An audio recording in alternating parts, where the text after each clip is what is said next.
এতদিন যারা মব করেছেন কিংবা নানাভাবে মবকে পৃষ্ঠপোষকতা দিয়েছেন, মবের পক্ষে নানা ধরনের সাফাই গিয়েছেন, নিজেরা বিভিন্ন জায়গায় সশরীরে মবের নেতৃত্ব দিয়েছেন, তাদের ওপরে একসময় মব ছুটে আসবে, মব তাদেরকে একসময় ধাওয়া করবে, ধেয়ে আসবে, এরকম আলোচনা কিন্তু বিশ্লেষকরা অনেক দিন থেকেই করছিলেন।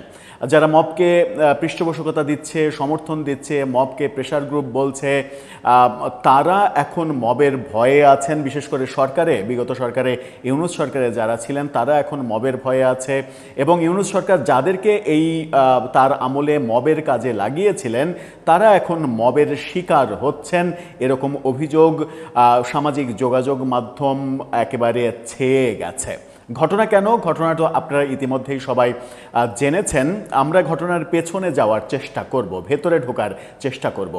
ঢাকা বিশ্ববিদ্যালয়ের ডাকসুর দুই নেতা মোসাদ্দেক এবং জুবায়ের, ডাকসুর সব থেকে বিতর্কিত এই দুই নেতা, ডাকসুর আরেক বিতর্কিত নেতা সর্বমিত্র চাকমা, এই তিনজনকে নিয়ে, ডাকসু এই তিন নেতাকে নিয়ে যত সমালোচনা হয়েছে, আমার মনে হয় যে সমসাময়িক সময়ে কোনো ছাত্র কিংবা কোনো ছাত্র নেতা নিয়ে এত বেশি সমালোচনা হয়নি। এহেন কোনো ন্যাক্কারজনক কর্মকাণ্ড কিংবা কথাবার্তা নাই যা তারা করেননি কিংবা সেই কর্মে তারা নেতৃত্ব দেননি। আজকে মোসাদ্দেক এবং জুবায়েরকে শাহবাগ থানার মধ্যেই যেভাবে ছাত্রদলের নেতাকর্মীরা এক বেধড়ক পিটিয়েছে বলে অভিযোগ আসছে এবং বিভিন্ন ভিডিও ছড়িয়ে পড়ছে, ভিডিওতে আমরা স্পষ্ট দেখছি, গণমাধ্যমে বিভিন্ন রকমের খবর আসছে। শিবির, ছাত্রদল পাল্টাপাল্টি পাল্টা ধাওয়া হয়েছে শাহবাগ থানার সামনে, শাহবাগ থানার ভেতরে তারা আক্রান্ত হয়েছেন, অন্তত 8 জন হাসপাতালে ভর্তি হয়েছেন। এরকম খবর যখন আসছে তখন আপনি যখন ফেসবুকে যাচ্ছেন, ফেসবুকের টাইমলাইনে যাচ্ছেন, টাইমলাইনে আপনি স্ক্রল করলে শুধুমাত্র এই জাতীয় ফটোকার্ড কিংবা এই জাতীয় ভিডিও, এই জাতীয় ট্রলি আপনার চোখে পড়বে।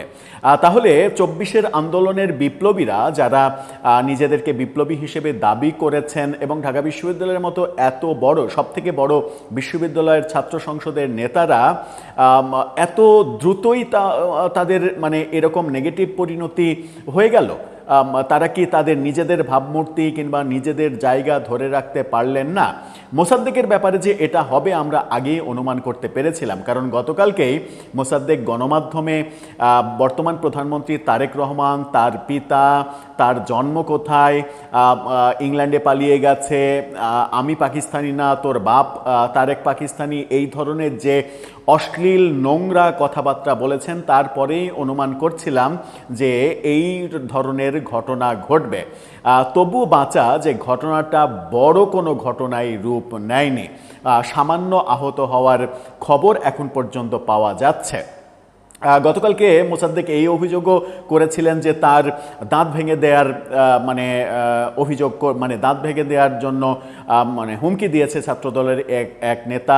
সেগুলো যে হুমকির মধ্যেই থাকবে না, সেগুলো যে কার্যে পরিণত হবে, তারেক রহমান সম্পর্কে, জিয়াউর রহমান সম্পর্কে বাজে কথা, বাজে শব্দ ব্যবহার করে, অরুচিকর শব্দ ব্যবহার করা, ফেসবুকে তারেক রহমান, জাইমা রহমানকে নিয়ে যাচ্ছে তাই লেখালেখির অভিযোগ ছাত্রদল করছে, এরকম পর্যায়ে এই সংঘাতের ঘটনা যে ঘটবে এবং তিনি যে আক্রান্ত হবেন এটা বোঝাই যাচ্ছিল, শুধুমাত্র সময়ের অপেক্ষা ছিল, এবং সেই ঘটনাটা আজকে ঘটেই গেল। ঘটনা থেকে নিজেদেরকে বিরত রাখতে পারল না ছাত্রদল। ছাত্রদল যখন এই ঘটনাটা ঘটালো তখন সামাজিক যোগাযোগ মাধ্যমে কি ছড়িয়ে পড়ছে এবং গণমাধ্যম কি বলছে, এর পরের স্টেপটা তাহলে কি, চলুন একটু আলোচনা করে বোঝার চেষ্টা করি কতটুকু ঘটনা ঘটলো, কতটুকু ছড়ালো, এবং সেই ছড়ানোটাতে আমরা ছাত্রদলের এই কর্মকাণ্ডের সমালোচনা দেখছি নাকি ছাত্রদলের এই কর্মকাণ্ডর ব্যাপারে বেশিরভাগ জনগণ বাহাবা দিচ্ছেন, বাহাবা দিতে দেখছি, সেটাও আলোচনা করে দেখব এই ভিডিওতে। থাকবেন পলিটিক্স টিভির নিয়মিত আয়োজনে।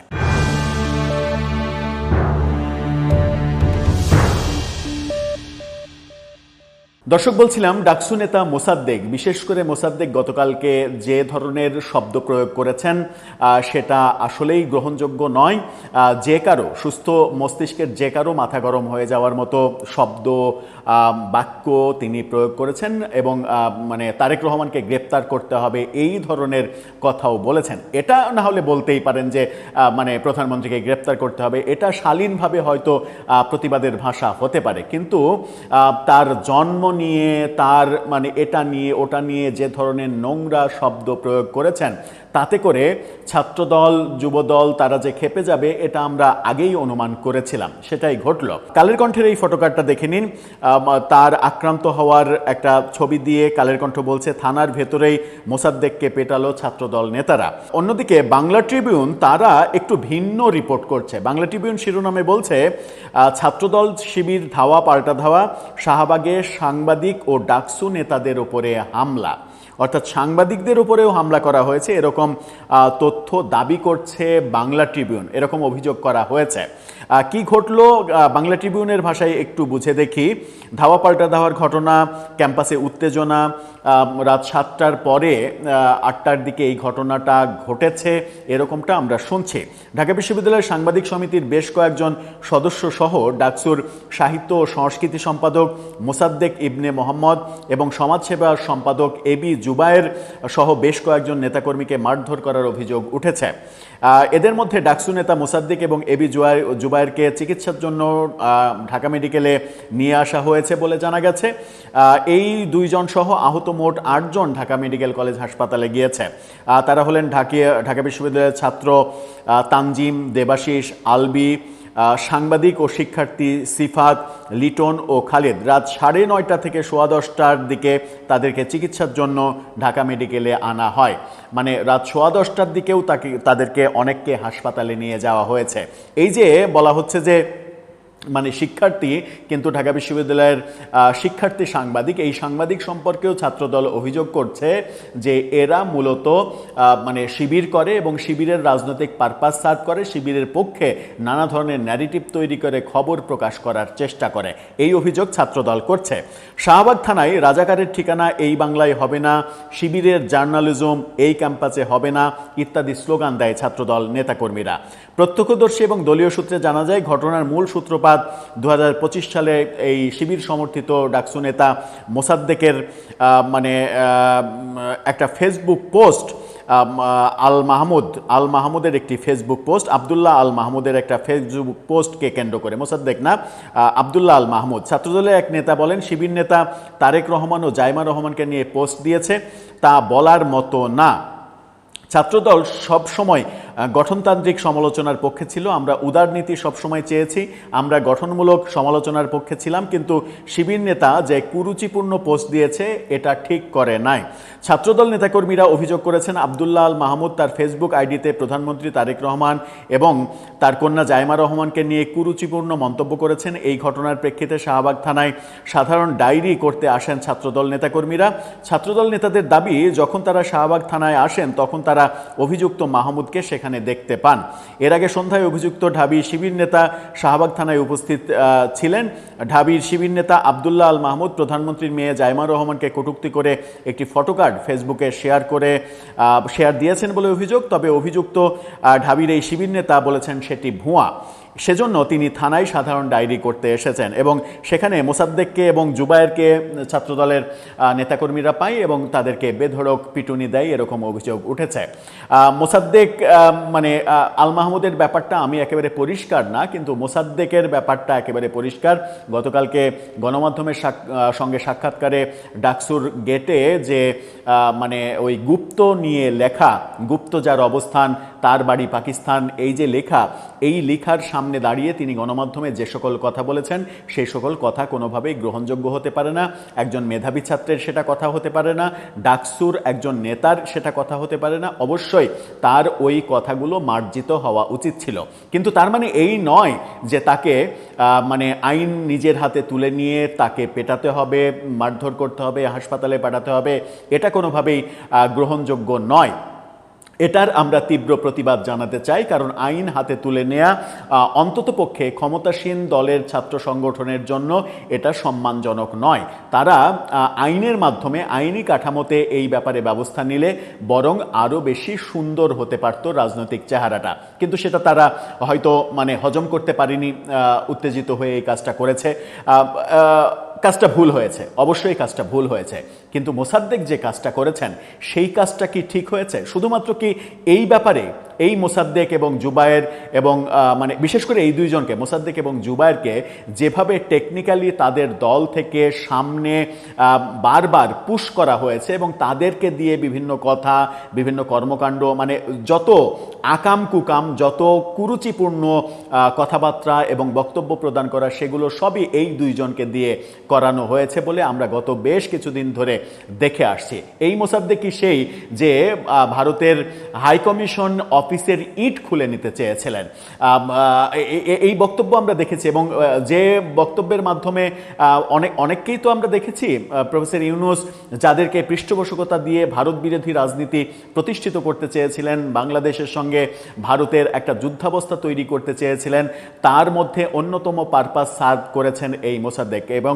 বিভিন্ন সময়ে মানে এই বিতর্কিত কর্মকাণ্ড, বিতর্কিত কথা এইগুলো করে মানে বিতর্কটা এত বেশি উস্কে দিয়েছেন তিনি যে এটা বোধহয় তার মানে পরিণতিই ছিল। কিন্তু এটা না হলে অবশ্যই ভালো হতো, এটা কোনোভাবেই সমর্থনযোগ্য নয়।